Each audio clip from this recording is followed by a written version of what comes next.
ભૂમિ થોડાક દિવસમાં ચૈત્ર મહિનો બેસી જાય, મારા પાસે ચૈત્ર મહિનાના નોરતા રહેવાના છે. જો મને ભૂલાઈ જાય ને તો પછી તું મને યાદ ચડાવજે. હા વાંધો નહીં, તમને યાદ કરાવીશ. પણ તમને હું કવેલા હું મારી છે ને એક ઈચ્છા હતી કે આ ચૈત્ર મહિનામાં છે ને મારે દેહમાં મઢે દર્શન કરવા જવું છે. પણ આ વખતે તો કાંઈ મેળ નહીં આવે ને, કેમ કે તમારો પગાર છે ને એ 15 દિવસમાં જ વપરાઈ ગયો છે. હજી 15 દિવસ બાકી છે, કેમ બધું સેટિંગ આવે? આ વર્ષે નહીં પણ આવતા વર્ષે આપણે પાક્કું જ હોયેલા. અરે વાલી, તું પૈસાની ચિંતા ન કર. પૈસાનું તો ગમે ત્યાંથી સેટિંગ કરી નાખી. ઓણ જેવું પોર ને પોર જેવું પરાર નહીં. આપણે ઓણ જ જવાનું છે માતાજીના મઢે દર્શન કરવા. હાલ તું ફટાફટ ઠેલા તૈયાર કર. બધું થઈ તો રહેશે ને. તમારું એક વાત છે કે તમે માતાજીના કામમાં કોઈ દિવસ ના ન પાડો.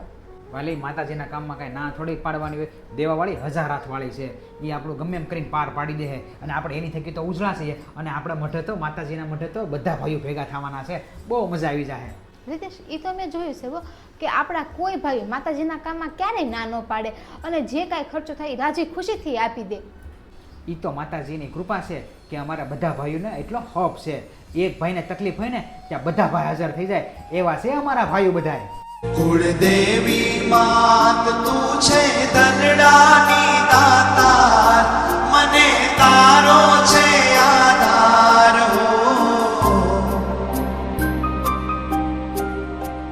કુળદેવી